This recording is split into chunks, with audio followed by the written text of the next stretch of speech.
Hey guys, my name is Rachel and welcome back to my channel. So the case that we are going to be going over today is a little bit more of a well-known case, but it's one that has always bothered me to my core.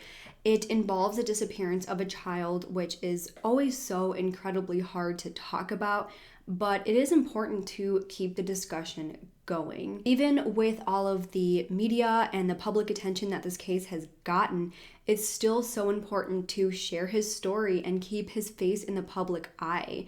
You never know who's going to see these videos, who these videos could possibly reach, and it just takes the right person knowing the right information to possibly figure out what happened to this missing little boy. So with that being said, let's just get right into today's case.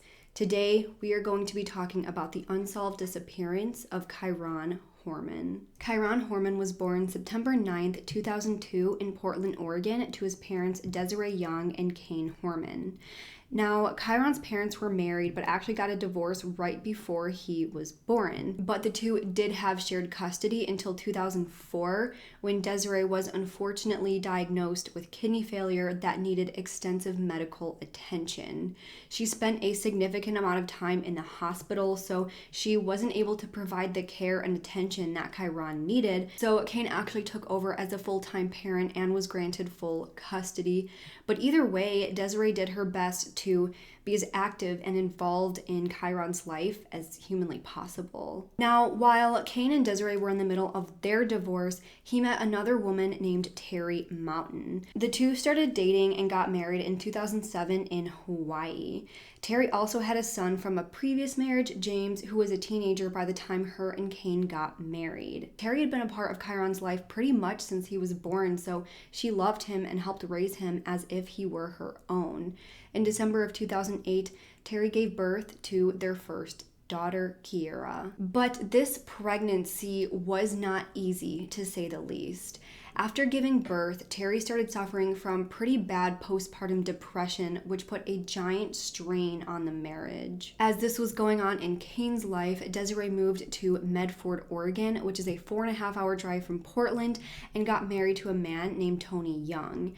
Because of the move, she was not able to see Kyron as much as she would have liked, but other than that, she did seem pretty happy. Now, June 4th, 2010 started as a pretty normal day, just as I say, in pretty much every one of these missing persons videos. Terri took 7-year-old Kyron to school in the morning just as they always did, but on this particular day, there was actually a science fair going on at school because it was the last day of school for the year. Terri and Kyron's baby sister Kiera went with him to the fair to show off his exhibit, which he clearly worked so hard on and was about the red-eyed green frog. At about 8:15 a.m., a woman named Gina Zimmerman, the president of the school's PTA, saw Terri and Kyron standing together at his science project. During this time, Terri took photos of Kyron with his project that she later posted on Facebook that I just showed to you guys. Terri says that she left the school at around 8:45 a.m., but as she was leaving, she did see Kyron walking down the hallways towards his classroom.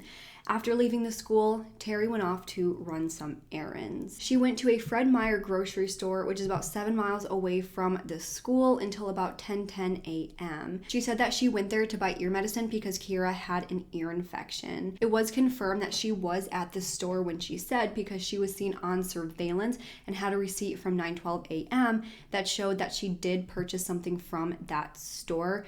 But apparently they didn't have the medicine that she needed, so she went to a different grocery store and the surveillance footage showed her there as well. After that, until about 11:30, Terri said that she was driving around in the car with Kiera on some rural roads in Multonmah County, hoping that the motion of the car would soothe Kiera enough for her to fall asleep. After this, at 11:39 a.m., Terri was seen entering a 24-hour fitness gym, leaving Kiera in the gym's daycare.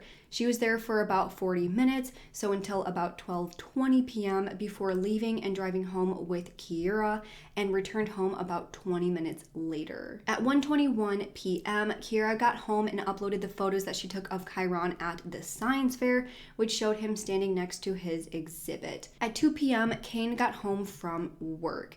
At 3:30 p.m., him, Terri, and Kyra all walked to Kyron's bus stop to pick him up, as they always did.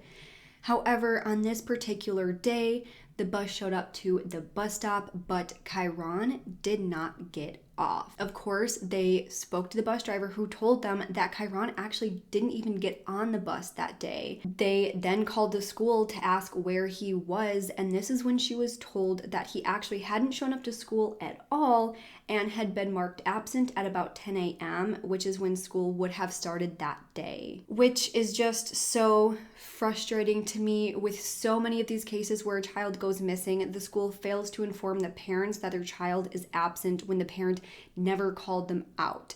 However, in one source, I did see that Kyron's teacher had actually thought that Terri had taken Kyron to a doctor's appointment that day. According to Terri, though, she said that all she had said to the teacher was that her and Kyron were going to go look at other projects at the fair, and that this teacher must have just misheard her or misunderstood her, which is kind of crazy. But it was also claimed that Terri did have some other appointments scheduled for Kyron, but it was for a different date. So maybe the teacher just had the different dates mixed up and wasn't really listening when Terri was talking to her, and just, heard her talking and was like, oh yeah, doctor's appointment, and just kind of moved on with her day. But then on the other hand, others had also said that Terri did tell the teacher about the doctor's appointment on that day, June 4th. Plus, it didn't make sense that Terri would have told the teacher about missing school on another day for a doctor's appointment, since this was the last day before summer break. So it just seems like there's a lot of misunderstandings here, or that someone is just not being completely honest. Either way, though, after learning that Kyron didn't show up for school, Kane and Terri immediately rushed to the school to figure out what was going on. Of course, they found absolutely no sign of Kyron, so at 3:45 that day, 7 hours after he was last seen, Kyron was reported missing. After he was reported missing, there was a huge effort put into the search. Almost immediately after he was reported missing, at 4:33 that same day, Portland police officers and officers from the Multonmah Sheriff's Office began showing up to Kyron's school and the home. By 5:30 p.m., a public broadcast message was sent from Portland Public Schools to everyone's phones in the community with a message that said, Kyron Horman did not arrive home today. After this, 65 detectives, 60 trained searchers, and numerous volunteers scoured the school in a 2-mile radius around the school. By 10:40 p.m., officers reported that they had searched every last inch of that school, including the classrooms, storage areas, crawl spaces, and all of the outside areas. But they had found no sign of Kyron anywhere near the school. The search effort expanded so far that even the FBI and National Guard had gotten involved. Everyone was desperately searching for this adorable 7-year-old boy. However, it seemed at first that every single person involved wanted to find Kyron except Kyron's own family. The public started to look at them a little bit more suspiciously because they were completely silent this entire time. An FBI spokesperson said, Kyron's family is not speaking to the media because they do not believe it is in the best interest of finding Kyron. This gave the public even more reason to raise their eyebrows at the family. So a few days later, Tony, Desiree's husband, said on the media, "We miss you, we love you, we need you home now." Tony and Kane continued to talk to the community and thank them for their search efforts, but still, Desiree and Terri remained silent. Now, like I said, this was very suspicious to the public eye, but looking into this, just not knowing anything else, I could see why they wouldn't want to get in front of the media if they think that it's not going to help, which I don't understand why they wouldn't think that it would help, but you never know what's going through their heads. They probably didn't want to be in front of cameras and have every single one of their actions, dissected and looked into by the media and the public, but it didn't really help because their silence made people look into them even more anyways. Now, by Friday, June 11th, the search efforts were expanded to the Save Island and Save Bridge, I'm sorry if I'm not saying that right, which was about 6 miles away from Kyron's school. The police would not disclose the reason why they chose to search this area, but apparently Terri's cell phone had pinged off of a tower near Save Island. This doesn't really say much though, because she was never actually seen on surveillance cameras around that area. So I guess we don't really know why she was there or if that was somewhere that she went a lot. But either way, they searched this island extensively using helicopters and divers. They really seem to think that there was a very big possibility that he was there, so much so that they put all of this effort and time and money into searching the entire area. But again, as you probably expected, nothing was found. By Sunday, June 13th, unfortunately, it was announced that the search efforts for Chiron were over, and it was now being looked into as a criminal investigation.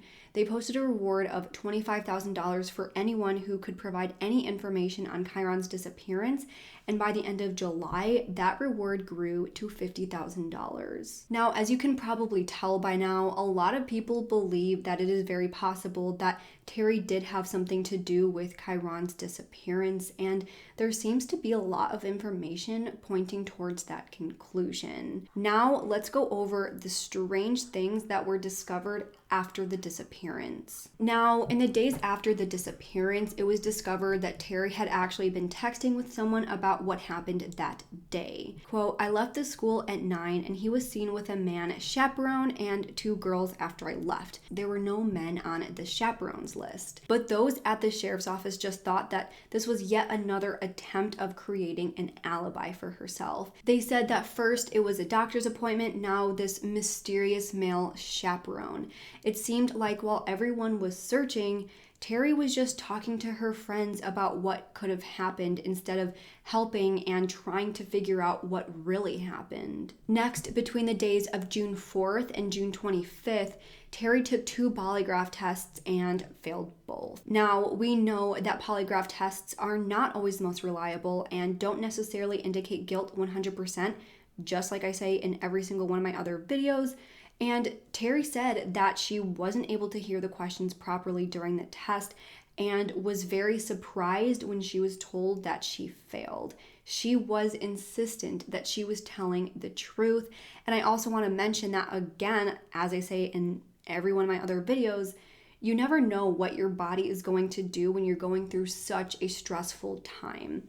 If she's just worried about what happened to her stepson and trying to find him and hoping that he's okay, and, these police are questioning her and she's just so stressed and completely, disheveled by all of this, it's very possible that her physiological reactions just didn't match what she was trying to say. Now, the next weird thing in this case is that at some point in June, investigators had told Kane that Terri had actually offered their landscaper, Rodolfo Sanchez, a lot of money to get rid of him. Rodolfo told police this under oath in a deposition that he was approached by Terri to get rid of Kane for money in January of 2010, just months before Chiron's disappearance. Apparently, Terri told him that Kane was emotionally and physically abusive towards her, and that Kane was always carrying $10,000 on his person, and that he could take the money and then make the whole thing look like a mugging. He also told authorities that he and Terri were having an affair. Of course, Terri denied this, and there were a lot of questions around the validity of these claims. After this, they set up a sting operation where Rodolfo would wear a wire, then go to Terri and demand the $10,000 for the request, or that he would go to police for everything that she asked him to do. She seemed pretty frazzled and called 911 about this threat, which in my opinion was not a good way to go about this, especially if he made her fear for her life like that. Even if this entire thing had really happened, she would have been scared either way. If she really did go to him asking for him to get rid of her husband and he came at her like that, of course she would be scared and want nothing more to do with it. Or if she really didn't do that, of course her landscaper coming to her door like that would be pretty scary as well. So of course police didn't get the evidence that they needed to arrest Terri, but they found these claims to be valid enough to tell Kane about them. Either way, obviously, Kane did not want to be with Terri any longer and moved out of the family home on June 26th, taking Kyra with him. That same day, apparently, Terri had made a threatening call to Kane at 5:17 p.m. and another call at 11:39 p.m. about child custody. I don't know the exact contents of these calls, that's just what has been reported. He filed for divorce, was granted a restraining order against her, and was given full custody of Kyra, with Terri being granted supervised visits. During this time, Terri actually started a new relationship with a man named Michael Cook. Then on July 16th, Terri agreed to move out of the family home and in with her parents so that Kane and Kyra could move back in and have the family home to themselves. So after moving out and all of this was happening, there was a short time when Terri had actually moved in with one of her friends, Dee Dee Spiker, for a week or two. When police started to broaden their suspect pool, she is someone that they started to look more into. They searched her home, started questioning her, and asked her about her whereabouts on the day that Kyron was last seen. But she told police that she had been at home doing work in her garden all day on June 4th. However, the owner of the home that she was renting actually came forward to police and said that she actually hadn't been home all day and that she suddenly left around 11:30 a.m. that day and didn't come home until around 1 p.m. So this meant that there was about an hour and a half of time that no one could account for where Dee Dee was. She had been very uncooperative with the investigation and was giving Terri advice that goes completely against the best interest of Kyron, according to Desiree and Kane. All she had to say about this was that she did allow police to search her home and her car, and that she believed that Terri was a good person who didn't have anything to do with her stepson's disappearance. But the more time that went on, the more police started to look into Terri. On August 11th, they actually held a press conference where they asked the public for information regarding Terri's F-250 truck that she was driving the day Kyron went missing. Two witnesses actually came forward saying that they had seen another adult sitting in the truck with Terri that day. They thought that Dee Dee may have been the one in the truck that day, but apparently more information came about that lead that made them believe that it was not actually her. I am not exactly sure what this information was, but it pretty much ruled her out as being the person in that truck. Now, despite really digging into Carrie and believing that she could be involved, police didn't really have enough to connect her to the disappearance and never officially named her as a suspect, and we don't really know if she did have anything to do with it or not. We have no idea. But on June 1st, 2012, Desiree, Kyron's birth mother, actually filed a civil suit against Terri saying that she was responsible for her son's disappearance and requested $10 million in damage. Terri tried to file a motion to delay the lawsuit but was denied. Then in early October of 2012, Dee Dee was actually brought in for questioning and refused to answer over 142 questions in that deposition. She denied to say whether or not she had met Kyron before, whether she even recognized him with presented photos. She wouldn't say where she was on June 4th or what her contact was with Terri that day. Police also mentioned that they have more probable cause to believe that Terri may have been involved than they initially did in 2010.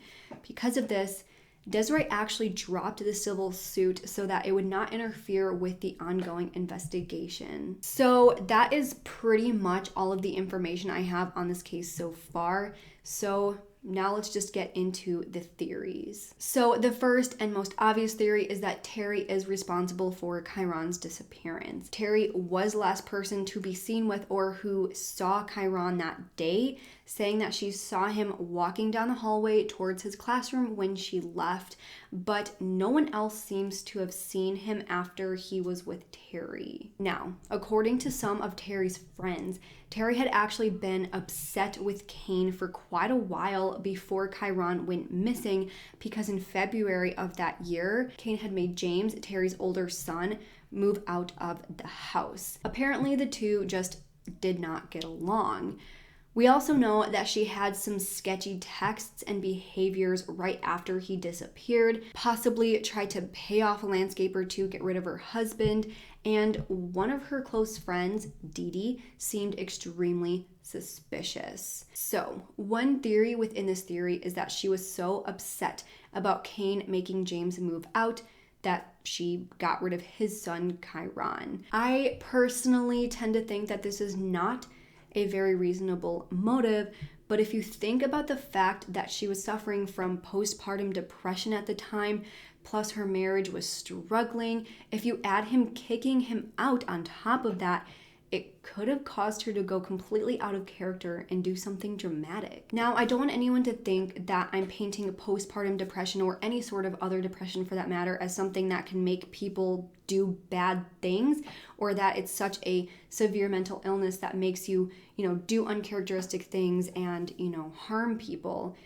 But we don't know what else could have been going on in their marriage or what else could have been at play. So it's always possible that there was so much going on and she got into such a deep hole that she could have done something out of character. But other than that, I'm not really sure that this is a very good motive or a clear motive at all. I think it's possible that maybe the marriage was failing and she really wanted to hurt Kane, but I just don't know if she would go that far. As far as we know, she loved Kyron like he was her own son and had been in his life since he was born. I don't think it's totally crazy that neither of them was seen after the science fair, especially because it was probably super busy. Everyone was going through the halls, just getting to where they needed to be. It's very possible that no one was really paying attention and no one just saw either one of them. Other than what we know, these strange behaviors and some circumstantial evidence, we don't really know of any motive or reason that she would have for wanting to get rid of Kyron. Now, the next theory is pretty similar to the first theory, but in this theory, it's possible that Terri was responsible for the disappearance, but is not the one who physically went through with it. Some people believe that she had someone else do it. Maybe her friend Dee was responsible. We know that she didn't want to cooperate, she didn't want to answer police questions, and didn't have an answer for her whereabouts the day that Kyron went missing, and overall just did not look very good in this investigation. We also know that obviously she had a very close connection to Terri. So is it possible that Terri, for whatever reason, wanted Kyron gone, maybe for the reasons that we already talked about, but knew that she couldn't do it herself because she knew that she would get caught, or for some other reason. She probably knew that everyone would look directly at her, so she probably wanted to come up with an alibi for the time that she needed to have an alibi for. How are you going to do that? Have someone else do it while you're going out and running these errands. Is it possible that she made up this entire plan for Dee to take Kyron the day of June 4th and then get rid of him? We know for sure that she was not home around 11:30 a.m. So is it possible that maybe even Terri did some sort of initial task of getting Kyron out of the school, but then met up with Dee at some point to get rid of him? This is all, of course, just pure speculation. So of course, obviously we don't know anything for sure, but this could explain why both women were so suspicious and had a lot of weird behaviors. Or maybe Dee really didn't have anything to do with it, but Terri just told her what she did, and that's why Dee seemed so suspicious. I mean, that's also possible if Terri had done something and then confided in her friend who she was living with after, she moved out after this was all happening. It's possible that Dee's like, okay, I'm just not going to answer any questions. I don't want to slip up. I don't want to say anything I'm not supposed to, so I'm just not going to answer anything. Because of course, if she answers a question wrong or answers, it in a contradicting way to another question, it's very easy to poke holes in her story. So what better way to avoid that than to just not answer any questions whatsoever? So that is possible. However, once again, we don't really have a real motive for Terri to want Kyron gone. And we also don't know why Dee Dee would even be willing to help. We don't know how far back their friendship goes. I mean, clearly they were good enough friends for, Terri to move in with her for a while, but we don't know if they're that close to completely get rid of another human being. That's pretty close that you'd have to be with someone. But even then, obviously I wouldn't help someone with a task like this no matter how close we were. But again, you never know. Some people have, a lot looser morals than some of us, and some people are willing to do whatever. I personally don't know if I think this is super possible, but I just think this is a decent explanation for both of their weird behaviors throughout this entire investigation. But, not really else points to this other than, again, their weird behavior. Sometimes they had weird text messages, whatever. But again, it's just completely pure speculation. The next theory is that Kyron was taken by someone else at the school, possibly someone he knew or possibly a stranger.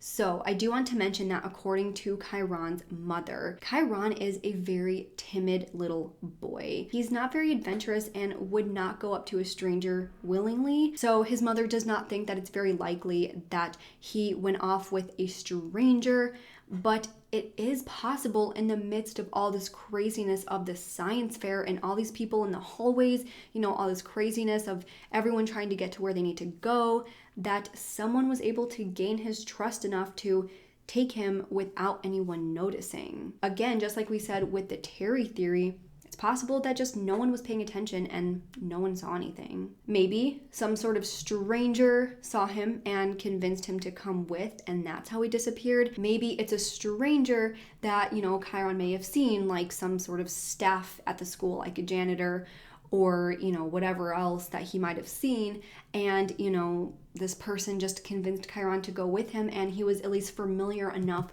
with this person to have gone with them because, hey, I know your face, I've seen you before, I may not know you very well, but okay, you seem trusting, you work at my school. Or maybe someone had been planning this for a while, gained his trust, and again, it was someone that he maybe knew, like a teacher or something like that, and then ultimately took him at the science fair when this person knew that it would be crazy and no one would see anything. I did see an interesting theory online, of course, in Reddit, where all of these, interesting theories come from, but it was about the possibility of someone he trusts taking Kyron. In this theory, someone at the school may have spent some time grooming Kyron, getting him to trust them, becoming friends with him during the school year. Then, at the very last day of school, at the science fair, where this person knew, again, that the school was going to be busy, knew that it was the last day of school and they wouldn't have to show up back to school again for, a couple months, that they just took this opportunity to take Kyron. I think this theory is a very good possibility. However, I just don't know if there's any evidence supporting it. I would like to know if there was any school staff that maybe didn't show up the next school year, who quit randomly or was acting suspicious or anything like that. I think that would be a very good place to look for the police. I'm sure they did, or at least I hope they did. But if there is an instance of someone either not coming back or being suspicious in the school that other people may have noticed, that is a very good possibility. But we don't really know that, and it doesn't really seem like there's anything pointing towards that. But then you wonder at the same time that police were so focused on Terri and what she was doing and really just had tunnel vision and thought that she had something to do with it so much that maybe they missed something that may have pointed to, again, someone in the school taking him. We obviously know how strange Terri was acting during all of this, but at the same time, we don't get to decide how people grieve or how they respond to these traumatic events. So maybe because of how she was acting, police focused so much on her that they didn't even stop to think that someone else could have been involved and maybe even missed evidence that pointed in another direction. In cases like this, especially when we are outsiders looking in, we don't necessarily know why police did what they did. It's possible that they focused too much on Terri because of her weird behaviors and, some circumstantial evidence that they found, or maybe they have a lot of evidence that points directly towards her that they just aren't going to disclose to the public, and that's why they're putting so much attention towards her. We really don't know. Either way, in this case, I think it is so important to consider all possibilities. There can be explanations for pretty much everything that is pointing away from Terri's innocence and everything pointing us towards her innocence. And I think that that's why this case is still unsolved, because there are just so many different factors at play with not a lot of evidence. I do think that both Terri and her friend Dee Dee acted so weird throughout the investigation, but again, we can't really say that just because they were acting strange that that's what makes them, these hard criminals. We don't know them personally, again, and we don't know how they respond to these types of situations. And a lot of time I just wish that, I could look at what they do and kind of analyze their behaviors, but even then, we don't know them personally, and we can't really always say for sure whether these behaviors were appropriate or not. This is one of those cases where I really don't know what to think. I think that Terri's behaviors were just so weird, but I don't see a motive that she would have for doing this. If she wanted out of the marriage with Kane, it would have been a lot easier just to file for divorce. She had clearly at least kind of done that before. I don't know if she was married previously, but she had clearly gone through a rocky relationship with someone else, had a child with them, and then married Kane. So it's not like she didn't know or was completely against divorce. I also don't know what Kane or even Kyron could have done to make her want to hurt them so badly that she just got rid of Kyron.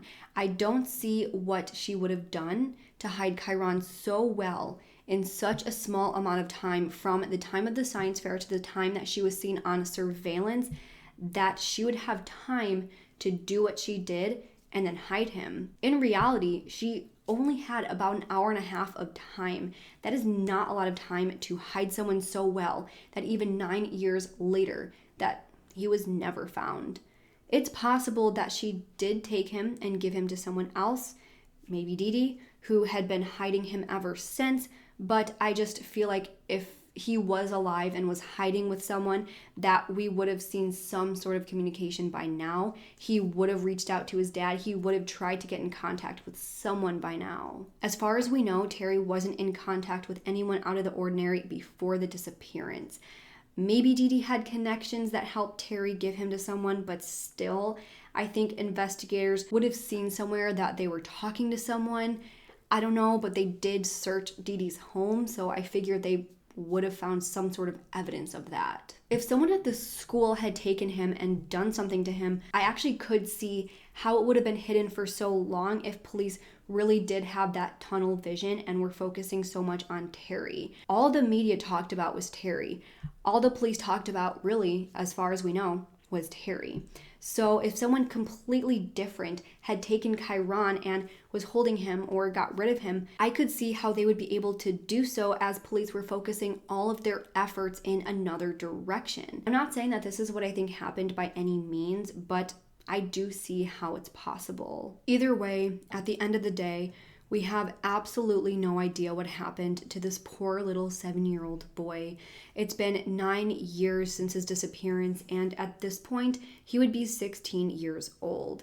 His parents do think that he might still be alive, but with each passing years, it's just getting more and more difficult to hold out on that hope. Kyron was 7 years old when he went missing from Portland, Oregon on June 4th, 2010. He had brown hair and blue eyes, was 3 foot 8 inches, and was 50 pounds when he went missing. Kyron was last seen wearing a black CSI t-shirt with green letters and a graphic on it. He was wearing black cargo shorts, white socks, and black Skechers sneakers with orange trim, and was last seen wearing glasses. At this point, he will be 16 years old, and this is an age progressed photo of him. If you have absolutely any information regarding Kyron's disappearance, I urge you to contact the Multonmah County Sheriff's Office at 503-823-3333 or their tip line at 503-261-2847. No matter how big or small you think your information might be, it may be exactly what this case needs to be solved. So again, please contact the number in the description box if you know absolutely anything about this case. So that is all I have for today's video, and now I want to know what you guys think. Do you think that Kyron was taken by Terri? Do you think that she was possibly helped by a friend? Or do you think someone completely different is responsible? Please let me know in the comments. If you liked this video, please make sure to leave this video a thumbs up and subscribe to my channel. I put out new true crime and mystery videos every single week. Don't forget to follow my Twitter and Instagram. Both will be linked down below. Also, if you wish to help support my channel, make sure to check out my Patreon, which is also linked below.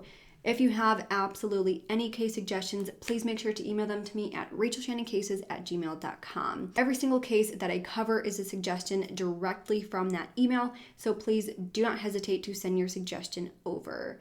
With that, I hope you guys have a great week, and I hope to see you next time. Bye!